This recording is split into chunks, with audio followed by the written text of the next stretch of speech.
Bueno, buenas noches, doctora, buenas noches, compañeros. Bueno, el tema que nos tocó a nosotros es la semiología neurológica. Siguiente, por favor. Bueno, hablando de lo que es el examen neurológico, tenemos que este tiene como finalidad determinar si el estado funcional del sistema nervioso va a ser adecuado. Y si no es así, determinar el tipo, la localización y la intensidad del trastorno. Entonces, se ha de apoyar en lo que es una historia clínica detallada que permita orientar lo que es el diagnóstico, el lugar y la probable naturaleza de la lesión, antes de realizar lo que sería el examen físico. Entonces, durante el mismo es prioritario conseguir lo que es la colaboración del niño, dado que una fuerte oposición por su parte hará que el examen tenga poco valor. Entonces, además, habrá que tener en cuenta el desarrollo psicomotor, que es clave en lo que es la exploración neurológica. Siguiente, por favor. Ya, hablando de lo que es la anamnesis, tenemos que en primer lugar se ha de recoger el principal motivo de consulta, tal y como lo expresan los padres o el niño, así como los miedos o las preocupaciones que les asaltan en relación con sus síntomas. A continuación se ha de clarificar y de ampliar la información recabada mediante lo que son preguntas dirigidas. Se ha de tener también lo que es en cuenta en que este punto a veces emplean términos no adecuados y así hablan de mareo para referirse a lo que es una cefalea o de debilidad para referirse a lo que es una marcha inestable. Y a partir de lo anterior se estará en disposición de conocer qué afectación está dada en el sistema nervioso presente en lo que es focal, difusa o multifocal. Entonces, ¿cómo ha sido el comienzo de esta, ya sea agudo o insidioso, o cuando se presentan los primeros síntomas, ya sea si es que hubo un trauma, una enfermedad sistémica y cuál ha sido su evolución en el tiempo, o sea, si permanece estática, si es progresiva o si ha habido una regresión. Ya. Siguiente, por favor. Ya, en lo que respecta a lo que son antecedentes personales, tenemos que la información a obtener depende de lo que es la edad del niño, de los síntomas, de lo que es el signos, eh, de los que estén presentes, obviamente. Y en los más pequeños habrá que presentar o preguntar lo que es por el embarazo, ya sea el estado de salud de la madre, las enfermedades infecciosas, si la ingesta de fármacos o de drogas. También se pregunta sobre el parto, el periodo neonatal inmediato, lo que es el test de Apgar, la presencia de si hay sucesos que hayan podido comprometer lo que es el flujo de la oxigenación cerebral, ya sea, por ejemplo, traumatismos, episodios de hipoxia, el reconocimiento de lo que son los movimientos fetales por parte de la madre.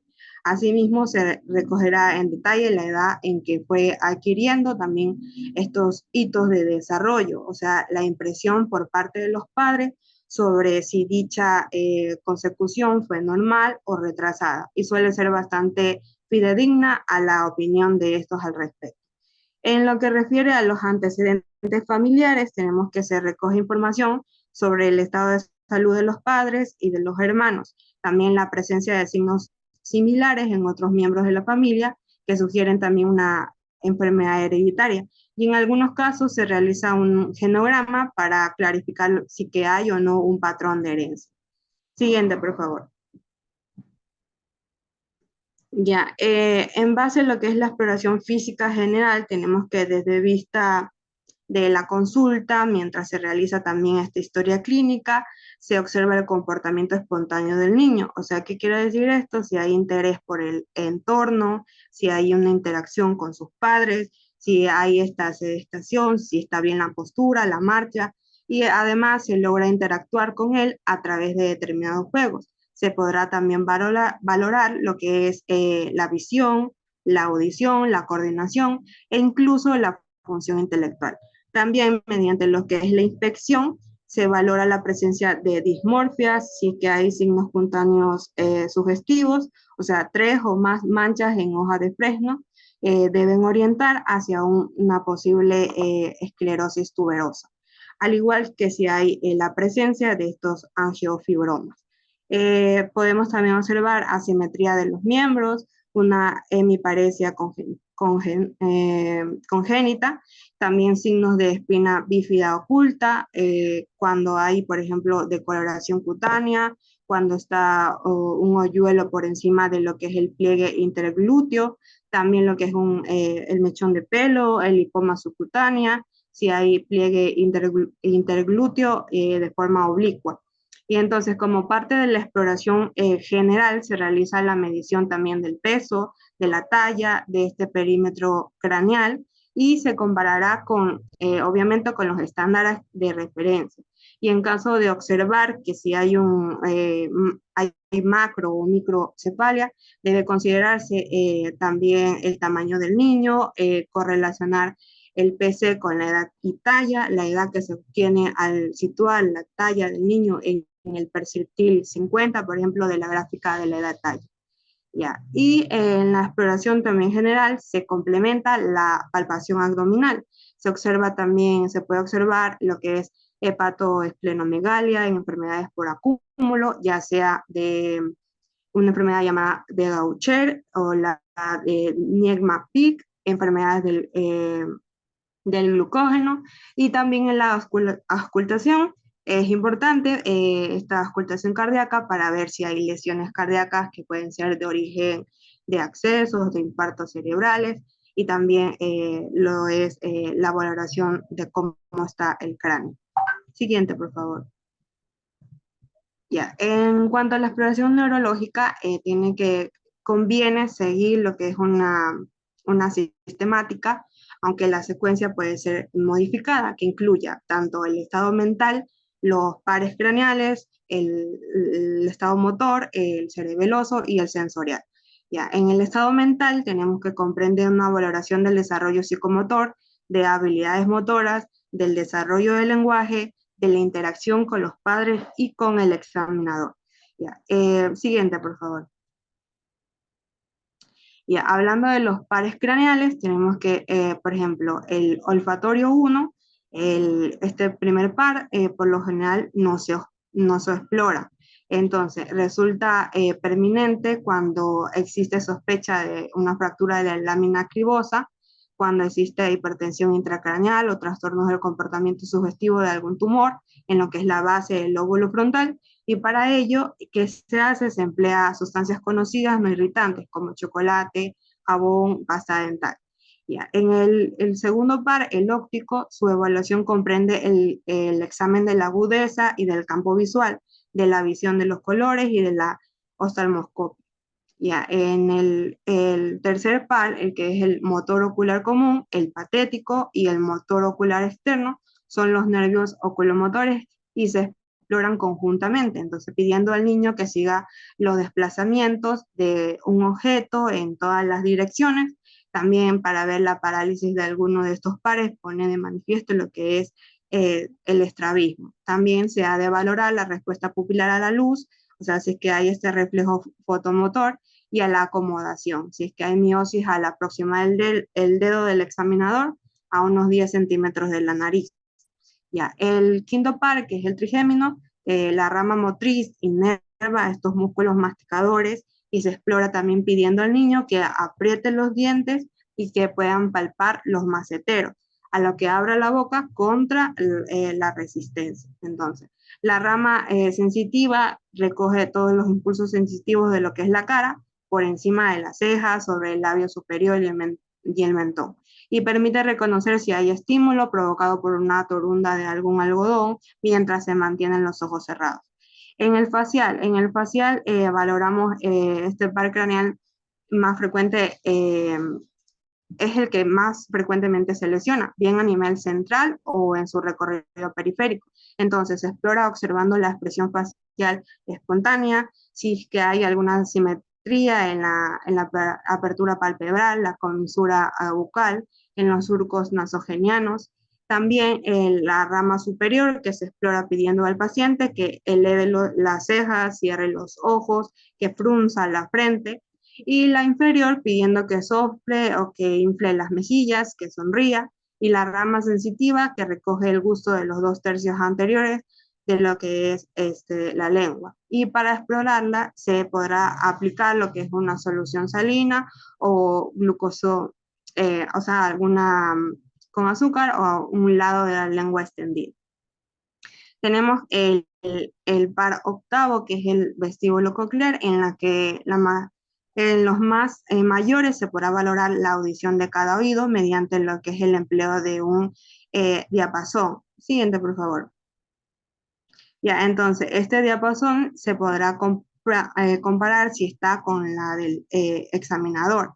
Entonces, el tono puro que resulta de su vibración puede ser percibido por vía aérea u ósea. Entonces, se realizan dos técnicas, que es la prueba de Weber o la prueba de Ring. La prueba de Weber se valora para ello se aplica lo que es el diapasón sobre el cráneo en un punto equidistante de ambos oídos, y si existe la lesión unilateral del oído interno, ocurre que la lateralización de la prueba hacia el oído sano. Entonces, la cóclea normal será estimulada con mayor intensidad, y en tanto que cuando la lesión asienta en lo que es el oído externo o medio, la lateralización será hacia el lado enfermo.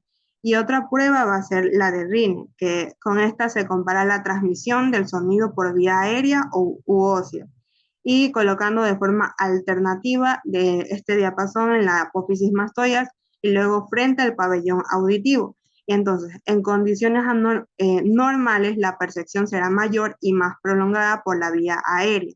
Entonces, un RINE positivo es tras dejar de oírlo en lo que es la mastoide, continúa escuchándose por vía aérea. Lo mismo ocurre cuando existe una lesión en el oído interno. Ya. Sin embargo, cuando la lesión asienta en el conducto auditivo externo o en el oído medio, la prueba va a ser negativa, siendo en estos casos la transmisión ósea superior a la aérea. Ya, siguiente, por favor. Ya, hablando del glosofaringio y del vago, tenemos que el componente motor de estos nervios tiene a su cargo los músculos que intervienen en la deglución, en la fonación respectiva. Ante una lesión unilateral, al decir, por ejemplo, la letra A, la úvula se desviará hacia el lado sano. Entonces, las lesiones aisladas del nervio vago pueden ocurrir con consecuencia de la sección del nervio laringio recurrente en el transcurso de una, por ejemplo, de una toracotomía.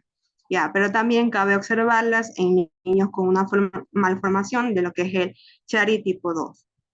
En lo que respecta el par 11, tenemos que es el espinal o accesorio. Este inerva al esternocleidomastoideo y al trapecio, y se explora comprobando la contracción del primero al girar lo que es la cabeza o pidiendo al niño que levante los hombros.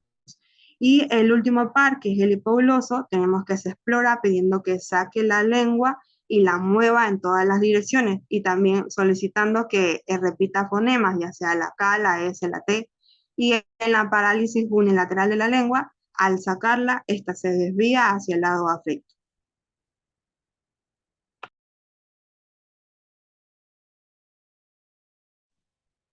Ya, ok. Continuando con el examen físico, que es la escala de Glasgow, modificada para lactantes y niños, se utiliza en menores de 2 años generalmente.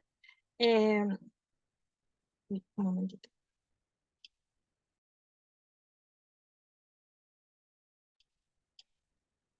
Ya, disculpe. Bueno, la escala de Glasgow es utilizada para valorar el grado de lesión producida como consecuencia de un traumatismo craneoencefálico.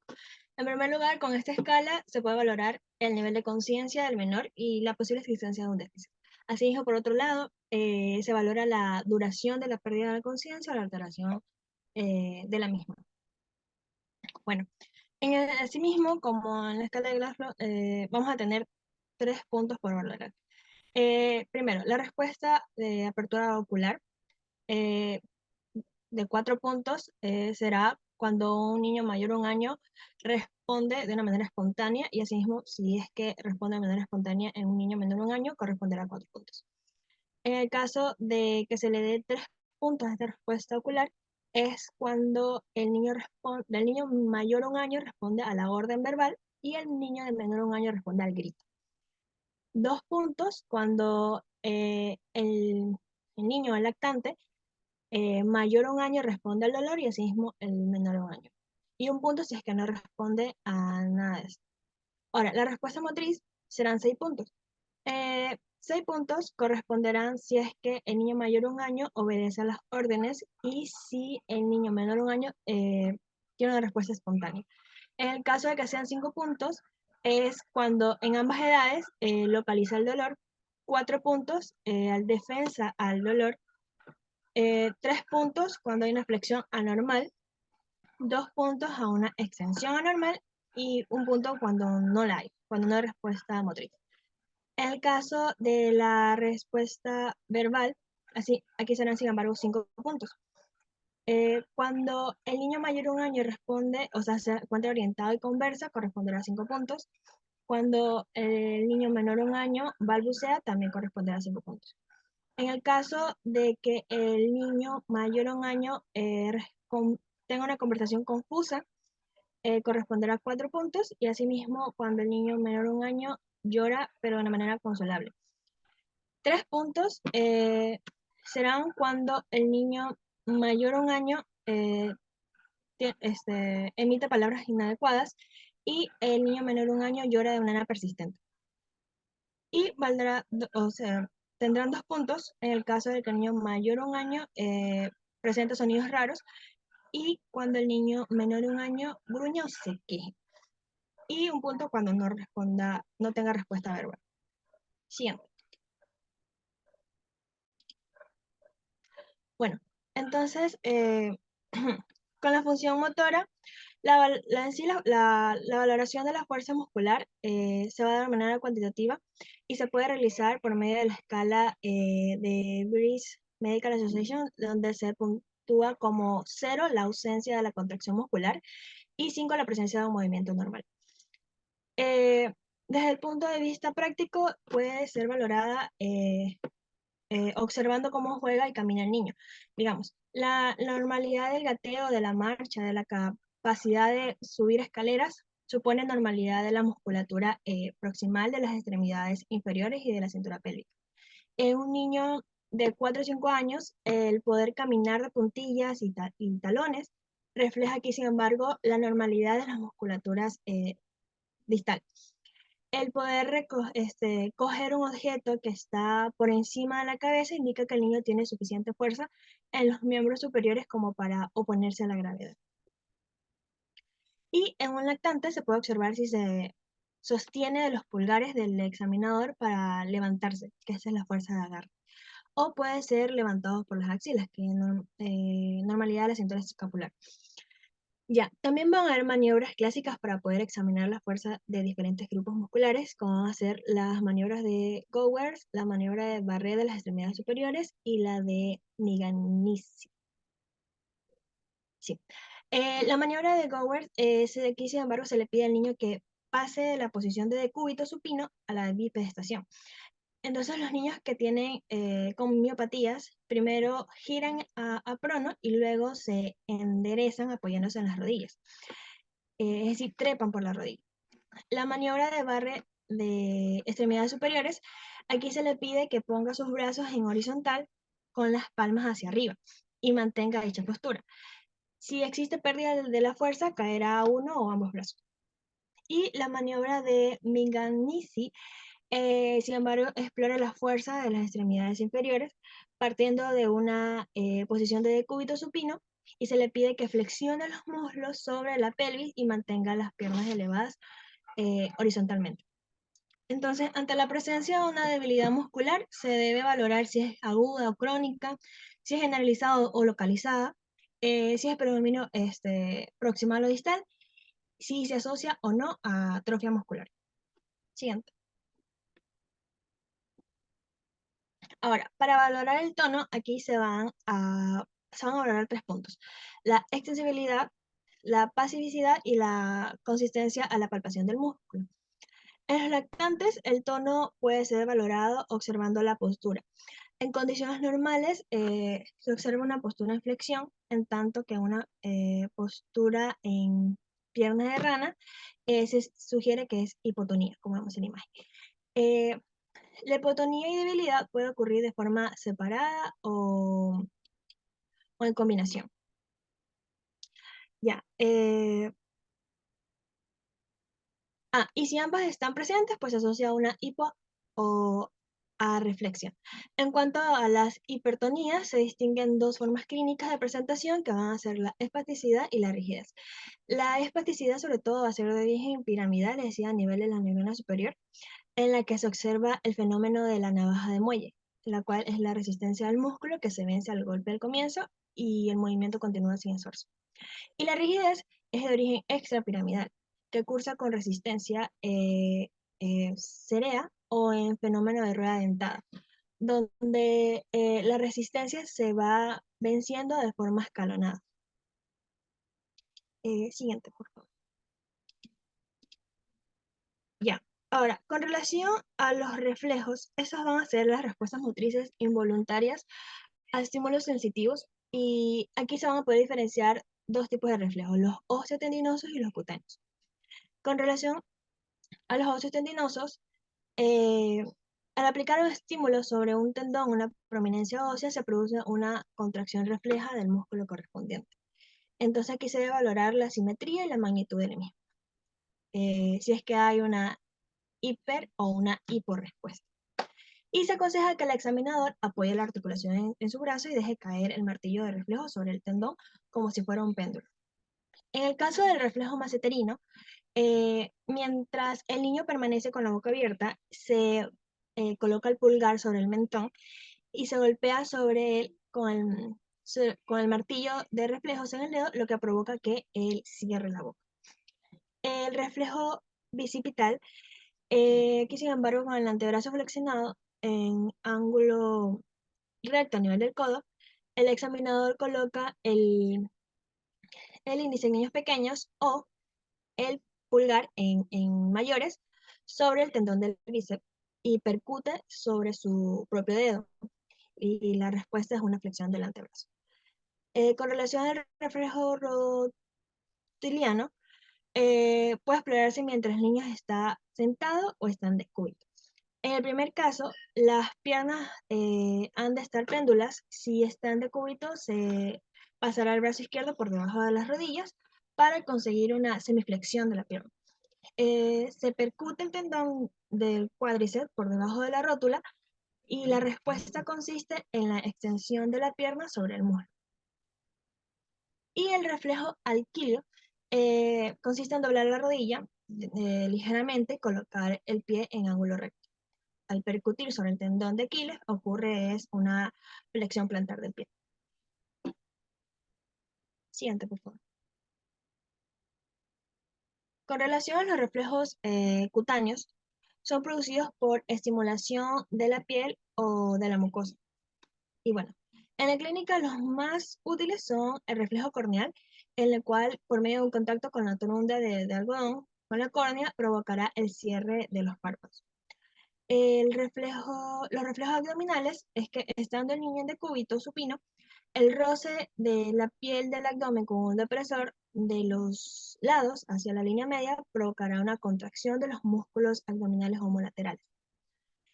Y el reflejo plantar y signo de Babinski se estimula la planta del pie siguiendo el borde externo del talón hacia arriba.